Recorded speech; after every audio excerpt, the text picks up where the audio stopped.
잡았습니다. 이동건 잡아서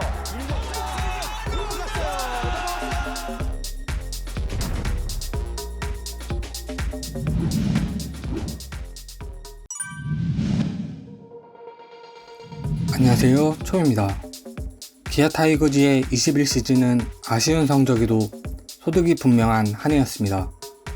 슈퍼루키 이의리가 마운드의 한 축으로 등장한 것도 그렇지만 장현식과 정희영 듀오가 가장 큰 소득이자 21시즌 히트 상품이었습니다. 21시즌 장현식과 정희영은 타이거즈 역사에 남을 기록을 세웠습니다. 우선 장현식은 69경기 76과 3분의 2이닝을 소화해 1승 5패 34홀드 1세이브 평균 자책점 3.29의 성적으로 홀드왕에 오르며 기아 불펜의 핵으로 자리매김하였습니다. 사실 장현식은 KBO 리그를 대표할 우원에이스로 성장하리라는 기대를 받으며 20시즌에 트레이드로 기아 유니폼을 입었으며 장현식에 대한 기대가 컸지만 성적이 좋지 않았었습니다. 하지만 20시즌 실패는 장현식이 재기하는 밑거름이 되었고 그 결과가 21시즌에 빛을 발했습니다. 지난해 10월 16일 잠실 두산 베어스전에서 30홀드를 챙기며 타이거즈 프랜차이즈 최초 30홀드를 달성했습니다. 이후 4홀드를 추가하며 역시 타이거즈 최초의 홀드왕이라는 수식어도 가져갔죠. 또 34홀드는 타이거즈 한 시즌 최다 홀드 기록으로 남기게 됐습니다. 올 시즌 장현식의 투구는 헌신 그 자체였습니다. 등판한 경기보다 많은 이닝을 소화했을 뿐 아니라 69경기 가운데 홀드기에는 40경기밖에 되지 않았습니다. 팀이 하위권에 처져 있었지만 사연들을 불사하는 등 팀 승리를 위해 혼신을 다했고 150km를 넘나드는 강속구의 유력은 후반기까지 여전했습니다. 여기에 슬라이더는 더욱 정교해지면서 변화구로 스트라이크를 잡을 수 있게 되었고 상대 타자들의 머리를 복잡하게 만드는 노련한 경기 운영까지 터득했습니다. 장현식이 있었기에 기아가 경기 후반 리드를 잡고 있으면 편안해질 수밖에 없었고 그렇게 장현식은 기아 이적 후 1년도 되지 않아 불펜의 핵으로 자리매김했습니다. 그리고 정혜영은 지난 시즌 64경기 65와 3분의 1이닝을 던져 5승 4패 34세이브 평균 자책점 2.20의 성적을 거두며 세이브 부문 3위를 기록하였습니다. 마무리 투수로 첫 시즌을 치렀다고 하기엔 믿기지 않을 정도의 대단한 성적을 거뒀습니다. 21시즌 KBO 리그 역사를 새로 쓴 정혜영은 타이거즈 뒷문을 책임지고 막았습니다. 더 이상 아기 호랑이가 아니라는 걸 증명해낸 정혜영이었습니다. 사실 스프링 캠프에서는 마무리가 아닌 중간기 투진의 핵심 투수로 기대를 받았던 정혜영은 당초 기아의 마무리로 예정되었던 전상현과 박준표의 부상과 부진 등으로 개막 직후부터 마무리를 맡았습니다. 21시즌 갑자기 맡은 마무리였지만 정혜영에겐 딱 맞는 옷이나 마찬가지였습니다. 사실 2년차 투수가 맡기에 마무리 투수는 너무 부담스러운 보직이긴 합니다. 하지만 정혜영은 흔들리지 않았고 오히려 마운드에서 더욱 성장한 모습을 보여줬습니다. 최고 140km 후반 강속구를 앞세워 호랑이 군단의 뒷문을 단단히 단속하였죠. 변화구도 나날이 발전하고 있으며 위기 상황에서도 포크볼을 던질 정도로 배짱이 부족해졌습니다. 기술적으로나 정신적으로 성장한 정혜영이었습니다. 특히 정혜영은 시즌 막판 18경기 연속 무실점 행진을 펼치며 지난해 10월 한 달간 12세이브를 올려 월간 최다 세이브를 기록하였습니다. 10월 20일 광주 KT전에선 시즌 30번째 세이브를 기록하며 20세 1개월 27일의 나이로 역대 최연소 30세이브를 달성했습니다. 정혜영은 프로 2년차에 세이브 3위를 기록하였고 KBO 리그 최연소 30세이브 기록도 갈아치우면서 이제 기아는 10년 이상은 뒷문 걱정이 사라져버렸습니다. 정혜영은 올 시즌 목표를 35세이브 이상으로 잡았습니다. 그는 올 시즌 가장 큰 목표는 다치지 않고 풀타임으로 던지는 것이다. 그리고 작년보다 한 경기라도 더 나가고 1세이브 더 따내고 싶다 라고 말했습니다. 장현식과 정혜영은 나란히 34홀드 34세이브를 작성하며 30홀드 30세이브라는 대기록을 기아에 선사했습니다. KBO 리그에서는 6번째이자 기아 구단으로서는 첫 기록입니다. 30홀드 30세이브라는 지표는 뒷문의 단단함을 측정하는 척도라고 할 수 있습니다.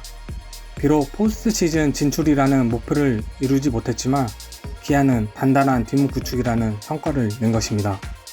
시즌 후 기아 타이거즈의 투수 장현식의 연봉이 대폭 올랐고 마무리 정혜영은 성적만큼이나 연봉도 수직 상승했습니다. 투수 장현식은 1억 500만원에서 2억원으로 90.5% 인상됐으며 정혜영은 7천만원에서 142.9% 오른 1억 7천만원에 재계약했습니다. 정혜영은 데뷔 3년차에 억대 연봉을 받게 된 거죠. 하지만 지난 시즌이 끝나고 장현식과 정혜영을 향한 우려도 쏟아졌습니다. 출전 경기수에 비해 소화 이닝이 너무 많다는 점에서 우려의 목소리가 존재하는 것도 사실입니다. 기아 구단도 이들의 몸 상태를 점검하고 비시즌 기간 동안에는 재충전할 수 있는 시간을 갖게 해주었습니다. 서재은 코치 또한 지난해 장현식 선수가 많은 이닝을 던졌기에 이번 시즌은 관리를 해줘야 한다 라고 하였습니다. 이러한 이유로 기아 불펜은 관리하기가 절실합니다.